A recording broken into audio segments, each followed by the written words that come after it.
کہ اب وہ سوچیں گے بھی نا، ذہن کے اندر سوچیں گے نا کہ ہم نے پاکستان کے اوپر حملہ کرنا ہے یا پاکستان کی طرف منہ کرنا ہے، تب وہیں پہ بیٹھے بیٹھے غیب سے ان کے منہ کے اوپر ترا ترا ترا ترا کر کے دونوں طرف سے چپیڑے پڑ جائیں، ٹھیک ہے، مطلب سوچیں گے. ابھی وہ ظاہر ہے اس کا پھر منصوبہ بنتا ہے، منصوبے کے اندر تمام لوگوں کی ذمہ داریاں لگتی ہیں، پھر ان تمام لوگوں کے نمائندوں کو بلا کے پوچھا جاتا ہے کہ ہاں بھی آپ یہ ذمہ داری کر سکتے ہیں، وہ ان کی ساری ضروریات پوری کی جاتی ہیں، پھر اٹیک ہوتا ہے. سوچ کے بعد کے کتنے مراحل، ٹھیک ہے، پھر اٹیک کہاں ہوتا ہے؟ پھر متعلقہ جگہوں کے اوپر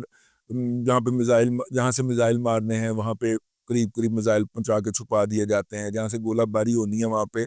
توپیں پہنچائی جاتی ہیں، ٹینک پہنچائے جاتے ہیں، یہ سارا کچھ. پھر انفینٹری کو پلیس کیا جاتا ہے، رینجرز پیچھے بلائی جاتی ہے یا بارڈر سیکورٹی فورس پیچھے بلائی جاتی ہے. یہ تمام کرنے میں اندر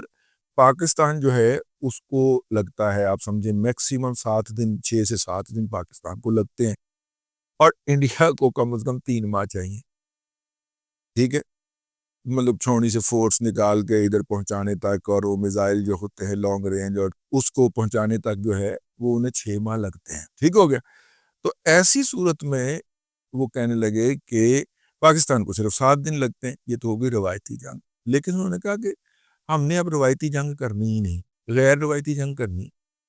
اور غیر روایتی جنگ کے اندر 2 بیانات آپ مد نظر رکھے. ایک بیان جو ہے وہ جناب جنرل طاہر شمشاد مرزا صاحب کا ہے، کمال کا آدمی، بڑا کمال کا جرنیل ہے جو پاک فوج کو ملا ہے. یہ آپ کو یہ بات ذہن میں رکھنی چاہیے کہ یہ جو 27 فروری 26 فروری کے 26 فروری کے 27 فروری 2019 کا پورا پلان اور اس کی ایگزیکیوشن بھی طاہر شمشاد مرزا صاحب کی تھی. یہ بات آپ نے ذہن میں رکھنی ہے، ٹھیک ہے، اور کس طرح پرفیکٹ اور سیملیس تھی وہ، ٹھیک ہے. اور یہ بات بھی آپ ذہن میں رکھیے کہ اس وقت بھی چیف آف جنرل سٹاف وہی تھے، ٹھیک ہے، ساری فورسز کے درمیان کوآرڈینیشن طاہر شمشاد مرزا صاحب. تو طاہر شمشاد مرزا صاحب نے جو شانگریلا ڈائیلاگ کے اندر بیٹھ کر بات کہی، اور بات یہ تھی کہ بھائی ہم امن کے دائی ہیں، امن کی دعوت دینے والے ہیں، لیکن مستقبل کی جنگ اتنی سٹرونگ ہونے جا رہی ہے کہ اگر مستقبل میں اس طرح کا کوئی ایپیسوڈ ہوا تو دنیا کو مداخلت کا ٹائم نہیں ملے گا، کیونکہ اتنا تیز ہونا ہے. اور طاہر شمشاد مرزا صاحب کا یہ بیان جو انہوں نے شانگریلا ڈائیلاگ کے اندر دیا، یہ اس وقت آیا جب یہ ہم پاکستان والی ایکسرسائزز کار چکے ہوئے تھے، ہیں کہ بس انہوں نے سوچنا ہے کہ ادھر چپیڑا پہ گا. ایگزیکیوشن تو بہت بعد کا مرحلہ ہوگا. تو انہوں نے یہ دنیا کو پیغام دیا، اور پھر یہی پیغام جناب بلاول بھٹو زرداری صاحب نے امریکہ میں بیٹھ کے، نیو یارک میں بیٹھ کے دیا کہ بھائی اگر آئندہ سے انڈیا نے کچھ کیا تو ہمارا رد عمل. اس کا مطلب کیا ہے کہ پاکستان اس دفعہ یہ نہیں کہے گا کہ بندے کا پتر بات. پچھلی دفعہ تو ہم کہتے رہے نا کہ ہمارا رسپانس بہت سخت ہوگا، نہ کرو. اس دفعہ ہم نے نہیں کہنا. ادھر سے پنگے بازی ہوئی، ادھر درل درل درل درل درل چل لمبا اے ہونا ہے، ٹھیک ہے نا. اور ہم نے پورا اپنا سسٹم انسٹال کر لیا ہے، چیزیں لائن اپ کر لی ہیں، اور کیتیاں بھی سستیاں سستیاں ہیں، ٹھیک ہے. آؤ اگر اس کا جواب جو ہے وہ انڈیا تلاش کرنے کی ضرورت لیے جائے گا، اس کو کئی 100 ارب ڈالر جو ہیں وہ فوری طور پہ چاہیے ہوں گے. ہم نے تھوک میں پکوڑے تل لیے ادھر ادھر کر کے، ٹھیک ہے نا. یہ دیکھیں آپ کا سسٹم جو ہے ہم ٹرائی کر دیں گے، ہاں ٹرائی ہو جائے گا ایک بڑے سسٹم کے پارٹ کے طور پہ. یہ ٹرائل کے طور پہ 2-4 سیٹ دینا ہمیں، ہم آپ کو کر کے دکھاتے ہیں، ٹھیک ہے. اور وہ ایک بڑے سسٹم کے اندر فٹ کر کے دیکھا کہ وہ چل رہا ہے، ٹھیک ہو گیا. یہ دسو کی لینا ہے تسی ویسے ساڈے یار دوستو یار کی لینا ہے، تسی چھڈو پرے. آپ دنیا کو بیچیں کہ جی پاکستان کے سسٹم کے اندر یہ سسٹم ہمارا فٹ ہے، آپ دنیا کو بیچیں اور دنیا سے منافع کمائیں، اور اب بھائی سے بھی پیسے لیں گے، بھائی سے بھی آپ پروفٹ کمائیں گے. اس طرح کر کے نا اسی سستے نپٹا لیا کام نو. اور اب جو ہے، اور ساتھ سے بتا بھی دیا ہے کہ اب اگر آپ نے کیا تو اب آپ کو نہ صرف کہ ہم نے وارننگ نہیں دینی بلکہ موقع بھی نہیں، خطرناک بات بھی ہے، کوئی تیسری قوت اگر شرارت کر جاتی ہے، ٹھیک ہے نا۔ دیکھیں مودی صاحب کہتے ہیں کہ ہم تو اب ان سے انتظار میں ہیں کہ بھارت کے اندر کوئی اور حملہ ہو، آتنکوادی حملہ، ٹھیک ہے، ہاں آتنکوادی حملہ ہو اور ہم پاکستان پہ حملہ کریں، فرض کریں کوئی تیسرا فریق جو پاکستان اور بھارت میں جنگ کرانا چاہتا ہے وہ یہ حملہ مینج کر دیتا ہے، دہشت گردوں کا کوئی مذہب تو نہیں ہوتا، وہ یہ حملہ مینج کر دیتا ہے اور آپ اس کا بہانہ بنا کے پاکستان پہ حملے کا حکم دے دیتے ہیں، تو پتہ چلتا ہے کہ اگلے دن جناب نریندرا مودی صاحب کی لاش پنکھے سے لٹکی پائی گئی ہے، انہوں نے خودکشی کر لی ہے۔ مطلب کہ کیا پتہ چلتا ہے یار، اس طرح کی چپیڑیں پڑیں گی آپ، ٹھیک ہے۔ تو مودی صاحب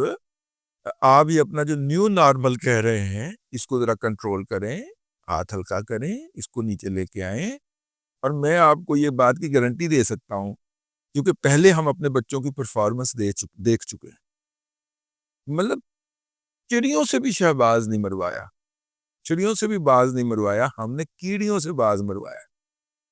ٹھیک ہے۔ اب کیڑی اور باز کا کوئی مقابلہ نہیں ہے، ہم سمجھتے ہیں جو کہ پنجابی کا محاورہ یہ والا سمجھتے ہیں کہ کیڑی وہ جو بیچاری چھوٹی سی اور باز وہ پرواز کرنے والا،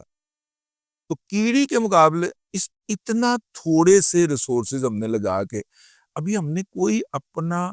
سسٹم ڈھنگ کا جو تھا وہ تو اتارا ہی نہیں تھا فیلڈ کے اندر، اور آپ جو تھے وہ بھاگ کے پہنچ گئے ریاض، اور ریاض سے آپ پہنچے جو ہیں استنبول، اور استنبول سے سیدھا واشنگٹن پہنچ گئے آپ کے لوگ معافی مانگنے کے لیے، مائی باپ معاف کروا دیں، معاف کروا دیں، یہ معافی مانگنے کے لیے پہنچے تھے نا، ٹھیک ہے۔ ٹرمپ کو سوتے کو جگایا جا کے آپ کے دماد نے، یعنی بھارت کے دماد نے اٹھایا اور جا کے معافی تلافی کروائی، تو اب آئندہ آپ کو واشنگٹن، ریاض، تہران، یا ہمارے یہی رشتہ دار ہیں نا، یہ ہمارے دوست ہیں نا، یہ ہمارا خون تو یہی ہے نا، جن کے کہنے کا ہمیں کو تھوڑا سا وزن پڑے گا، استنبول، باکو، آذربائیجان، یہ ہمارے ساتھ کھڑے رہے ہیں، ٹھیک ہے، اور بیجنگ، بھائی آپ کی فلائٹ وہاں تک پہنچ نہیں سکے گی، جو نظام بچوں نے بتا دیا مجھے، اس کے نتیجے کے اندر آپ کی فلائٹ جو ہے وہ ان کسی بھی کیپٹل تک نہیں پہنچ سکے گی، اور ان دی مین وائل آپ کو چپیڑیں پڑ چکی ہوں گی، اور مودی بائی جو ہے وہ خودکشی کر چکی ہوگی، تو اس لیے مودی بائی کے اوپر رحم کیجئے، اور اپنا اللہ آپ کا بھلا کرے۔ میرا خیال یہ ہے کہ اب وہ وقت آ گیا ہے کہ اس خطے کے اندر جنگ کے جتنے امکانات ہیں، اور ان میں سے سب سے بڑا امکان جو ہے وہ کشمیر کے اوپر بھارت کا ناجائز استبدادانہ اور ظالمانہ قبضہ ہے، جی اس کو حل کر دیا جائے، ورنہ یہ جو 1.5 ارب لوگوں کی آبادی ہے، اور ساتھ میں 25 کروڑ ہمارے بھی لگا لیں، جو 2.25 ارب لوگوں کی آبادی ہے، ان کا مستقبل جو ہے وہ خطرے میں رہے گا۔ اب تک کے لیے اتنا ہی۔ اللہ تبارک و تعالیٰ آپ کو آسانیاں عطا کرے اور آسانیاں خلق خدا میں تقسیم کرنے کی توفیق عطا کرے۔